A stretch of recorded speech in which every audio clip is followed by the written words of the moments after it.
Back once again. Here we are on the Get Foxy show, this time with Ms. Kamini Wood. Kamini, thank you so much for taking the time to join us today. Absolutely. Thank you for having me. You're the founder and CEO of Live Joy Your Way and the AuthenticMe RiseUp program. What does it mean to live joy your way? It means to live life as you want to live it and to let go of external expectations and external validation. In a nutshell. That's a nutshell. And boy, is that one heck of a nutshell. I mean, that's something that honestly is not that easy to do. No, it's not. And truthfully, that's the core of my work. It's really working with people on letting go of the outsourcing of their self-worth and really defining who they are for themselves rather than from some external source where I think we are preconditioned from a very early age to do. Yes. And it seems like with the advent of social media, I'm assuming you probably see a lot of this, but I would think with the advent of social media, this has really made things more difficult in that regard. Absolutely. I think what ends up happening, even when we think that we're mindlessly scrolling, we end up subconsciously or sometimes consciously comparing ourselves to everything that we're seeing. And it's really hard for our minds to wrap around the idea that those are just snapshots of a snippet of somebody's life that they're putting out there. I equate it to, people's curbside, right? The curbside appeal, but we don't actually know what's happening inside their house and whether it's a disaster or not, but we are comparing our lives to that quick snapshot curbside view. Yep, I totally agree. I talk to my patients about it as it's sort of the same kind of analogy as a curated museum display. Yes, exactly. We choose what we put up there to put out these specific images that have been carefully crafted and filtered. They got the filters now too. Oh my goodness. Well, the filters and I mean, even face tuning software now. So you can digitally manipulate your appearance. Mm-hmm. And oh my goodness, that creates all sorts of havoc. Yeah, it definitely breeds this whole comparison thing, right? Where we think that we need to match or meet some external definition of what is pretty enough, good enough, smart enough, any of those enoughs. So, yeah. So how do you go about helping people in that way so that they can start feeling like they're enough, and not just feeling, but I mean, owning it and knowing it? Owning it. Yeah. A lot of my work centers around really uncovering what those false centers or false beliefs are that each individual is carrying. A lot of times when we're younger, and it doesn't have to be a traumatic experience. It's just experiences we have.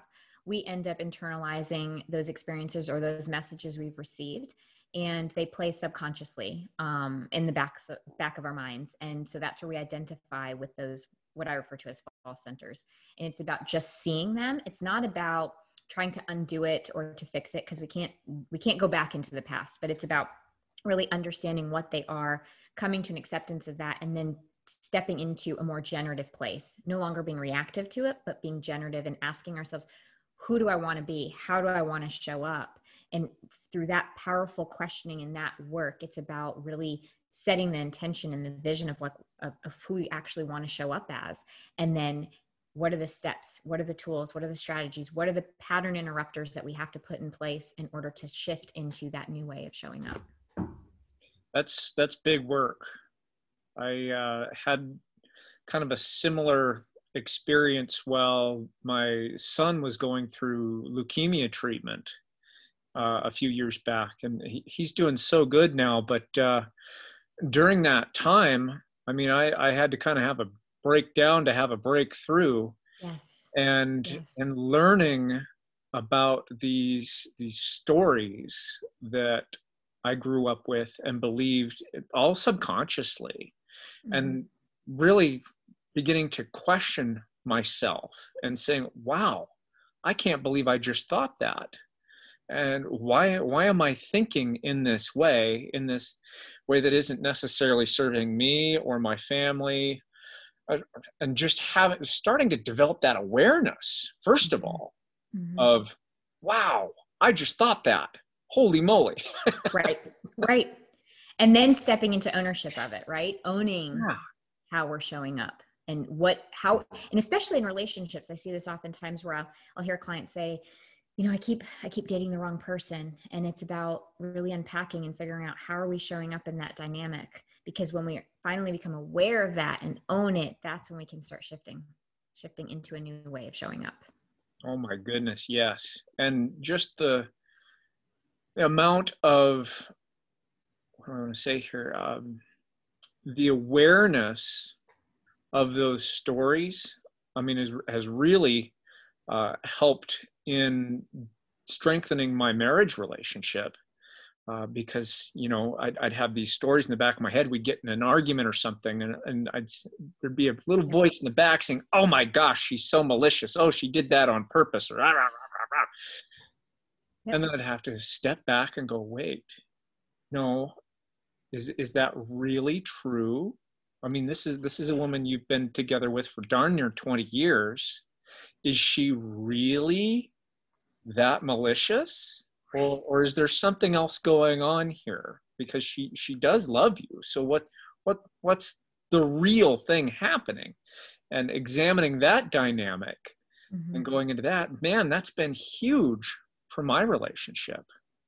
That in conjunction with really coming into your own in terms of communication, I would think, right? Really learning how to, um, Marshall Rosenberg talks about it, nonviolent communication. I refer to it as compassionate communication, but it's really being able to understand what are assumptions versus what do we know to be true, first of all, but then second of all, how do we communicate in a compassionate way to the people that we love in our lives in order to create those healthier relationships. How in the world did you fall into this profession, Kamini? So that's a great question, because one would look at my path and say, how the heck did you end up here? Truthfully, it's a combination of work experience and then my own personal journey and transformation. So let's start with the personal transformation. I grew up in a small town in Connecticut, growing up with a name like Kamini with darker skin in a predominantly white town. It stuck out. There was a lot of, I wouldn't call it bullying, but there was a lot of many times where I felt less than. And so from a very early age, I needed to prove my worth. I needed to prove that I was good enough. And that came out in the form of people pleasing. Took that subconsciously, of course, through adulthood, and really fulfilled the role of people pleaser. Really, honestly, looked to those external validations to say, oh, yes, you are good enough. Truth be told, as we were talking before we started recording, I am the mom of 5.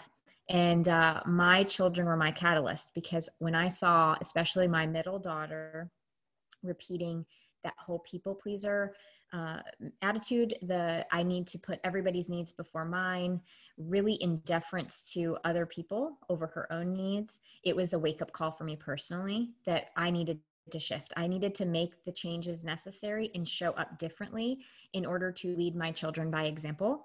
And if I didn't, it was basically saying, okay, sure, repeat this for generations. So I did that. I did the work. I did the self-transformation. And through that, I realized, oh my word, there are so many people who probably are struggling with that high achiever, people pleasing, external expectations, issues. And I could really be a way to help support those people. This all happened in conjunction with how my work was evolving. I ended up managing and running my husband's law practice here in North Carolina. And one of the roles I ended up playing was truthfully human resources, where I was helping the legal assistants, paralegals, attorneys really come into their own and really develop those self-leadership skills, really understanding their unique qualities that would allow them to find that success in their business, but also in their personal lives. I mean, I was there as members of the team got married, had children, all of those life experiences. And I do feel that I was a part of it because of how I was showing up and being able to create that space for them to really work through what was coming up in their own personal lives. So you take those two things and you combine them together. And I had that moment of, oh my goodness, this is actually my calling. This is what I was meant to do. And so I did the thing, you know, where I went through the training. I've done several trainings. So I've, you know, not just life coach certification, but specialty certification and things like conscious uncoupling. And I actually am a teen life certified coach as well. So I can work with teenagers and just other trainings in general, like CBT based, ACT based, conscious parenting, just because I am a nerd and I like to know all the things. But you take personal experience, you take training, and you take just life work, and you put them all together, and you have me. That's excellent. Now, this is probably going to sound silly, but what's wrong with people pleasing? You know, I hear this a lot from my patients, that they want to take care of their families and take care of those people in their circle. So where's the issue here? So the issue happens when, as a people pleaser, we end up over functioning, and we're over functioning to the detriment of our own self-care and our own self-worth. And we tend to do all the things for everybody else, but we forget about ourselves. And the truth of the matter is if we don't ever fill ourselves up or take care of ourselves, eventually we're going to run on empty. And if the real core of it and the real core value is to be there for those we love, it's a recognition that if we don't take care of ourselves and fill ourselves up and take care of some of our own needs, recognize what our feelings are and what our needs are, and really address those, we will end up on empty, and we won't have anything in reserves for when those loved ones actually need our support. Thank you so much for saying that. I see it so often in the women that I work with. And I you know, I mean, this also applies to guys too, but I think in our culture, especially, women are constantly just giving and giving and giving and giving. And rarely do they take time to fill their own cup, rejuvenate themselves. And it makes such a difference, doesn't it, when you can take the time to do that? Absolutely. And, you know, the thing that's actually been coming up recently in conversation with a few of my clients is, oh, but isn't that selfish? And the way that I look at that is, wouldn't it be more selfish not to take care of yourself? Because if the truth of the matter is you want to be there for those you love, if you don't take care of yourself, you're not going to be there for them, because eventually you're going to run out of steam. So it's actually a selfless act to slow it down, to take care of the things that you need, to address your needs so that you can show up fully and completely. Yes. I love it. I talk to some of my patients who have a lot of these over nurturing, over giving kind of tendencies. And as a traditional Chinese medicine practitioner and learning about Chinese face reading, a lot of these women show up and they have these wonderful lines around their lips. You'd almost think that they were smokers, but they're not. None of them smoke, but because of the way that Chinese medicine works, they say this area represents the earth element and the spleen, and that's all about nourishing and nurturing. And somebody's constantly over giving of themselves, these lines can show up. So then I talk to them about, okay, well, how do we fix that without necessarily having to do the needles? Well, part of that is to start nurturing yourself to the point, I tell them, to the point where you darn near feel guilty about it. I love that. It's so important. And that's what I say, like, I'm an authentic person because I own it. I mean, I just had to call myself out just the other day because I was trying to overfunction with the homeschooling, and I mean, virtual schooling, because we've kind of been thrown into the thrusts of this whole virtual schooling thing. And I was trying to do it all on my own. And by all, I mean, you know, running my business, running my practice, full client list and still trying to also be there for my youngest. My other children are okay. They tend to be able to manage it on their own, but my youngest really does need that support. And, still manage the house and do all the things. And I actually had to call myself out and say, okay, wait a minute. Here I go trying to overfunction. This is a moment where it's time to ask for support. We are a family, a large family. The universe gave me a big family. It's okay to assign different tasks to different people. I don't have to do it all on my own. So it's important. It's important to really take the time to take care of yourself. You mentioned authenticity, and you have the AuthenticMe RiseUp program. What does that all entail? So it's the same concept where we are so used to trying to live up to some external definition of who we should be, all the shoulds of the world, right? We keep shoulding on ourselves. Being the authentic me is really embracing the fact that each one of us is unique. And that's actually the gift that this world needs.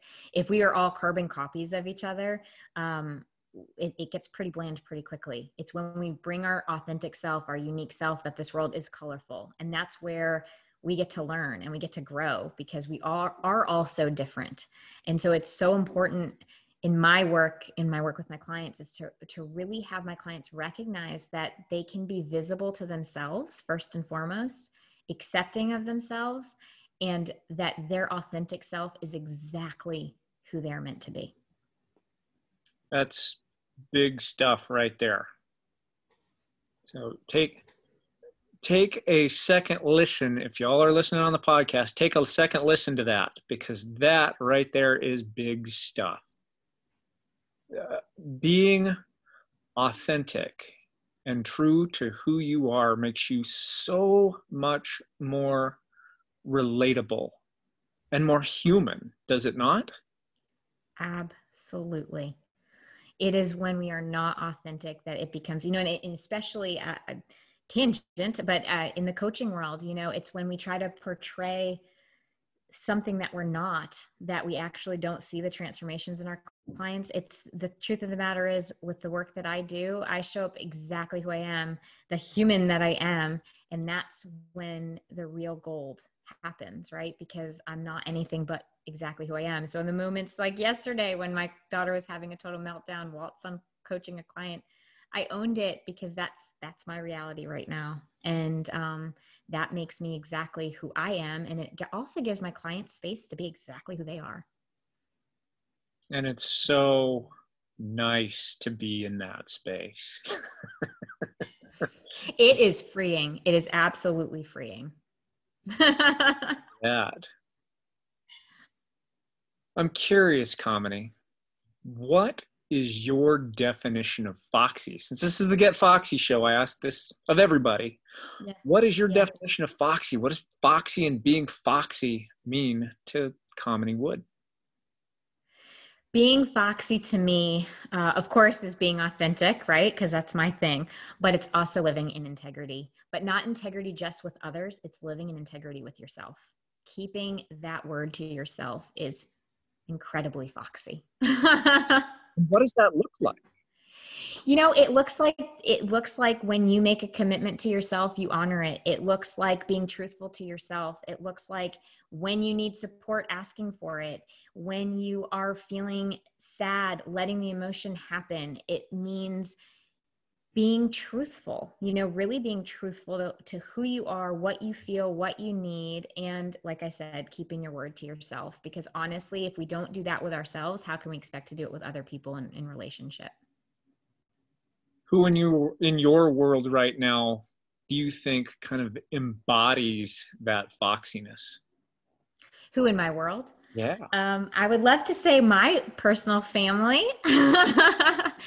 I'm also really proud, honestly, of my oldest daughter. I think that, out of everybody, I think my whole family does really, I think they're all foxy, but my oldest daughter, truthfully, has really shown me her foxiness. She is 19 and she has always aspired to be a ballerina.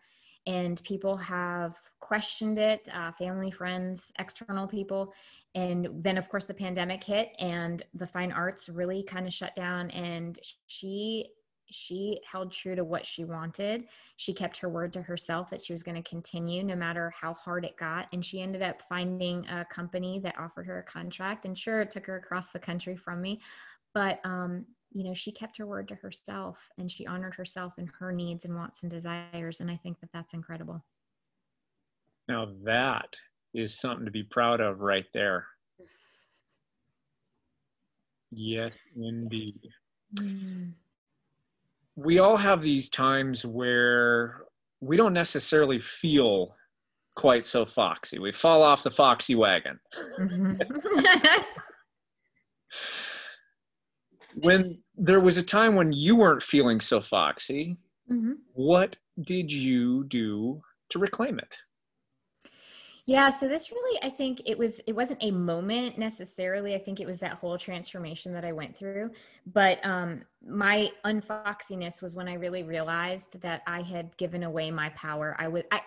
And not just power, but voice. I was in deference to everybody around me. I was defining myself by the roles I was playing rather than who I really am. And the ways that I went to reclaim it was, you know, really investing in myself, in not just in money, but in time and energy, and really doing the work required to understand who I was. And once again, become visible to myself, recognize that I have so much to offer. I can still love on my family. I don't have to people please. I can still love on my friends. I don't have to people please. I can be who I am without people pleasing to say I'm of value to this world, because the truth of the matter is not everybody's going to like me, and that's totally fine. But the people who I do resonate with are my people. And that was what I realized, was that's exactly where I need to be. It's not easy, actually. Oh, no, it's not easy. Yeah. I mean, I have some folks who say, well, yeah, self-care, isn't that just where, you know, you go get in the bath and, you know, you light some candles and you take a little bit of time and it's more about pampering. Well, that's part of it, I would think. Right? But the deeper part of this, and what you're doing here with your clientele, this is the hard work, and it's the work that makes the most lasting change, is it not? Absolutely. It's not easy, but it exponentially is, you feel the exponential rewards when you finally anchor into it. You know, when my clients are able to understand the concepts of self-compassion and really make them a part of their life, you know, letting go of that self-judgment where the monkey mind wants to tell us everything that's wrong with us, all of a sudden the world seems to open up, right? Suddenly they're able to move forward in business, for instance, or start the business that they wanted, or they're in a career and suddenly they get the promotion, or suddenly the right partner shows up in their life. And it's because they did the work on themselves and really started to see themselves for the valuable, unique person that they are. And they're able to see their rewards in their life in different ways. How can people work with you if they want more information about you or your program? How do they find that?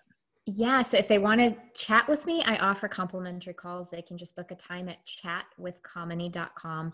Or if they just want more information on me, or, you know, read some blog articles on different things such as what we've talked about today, they can head over to kaminiwood.com.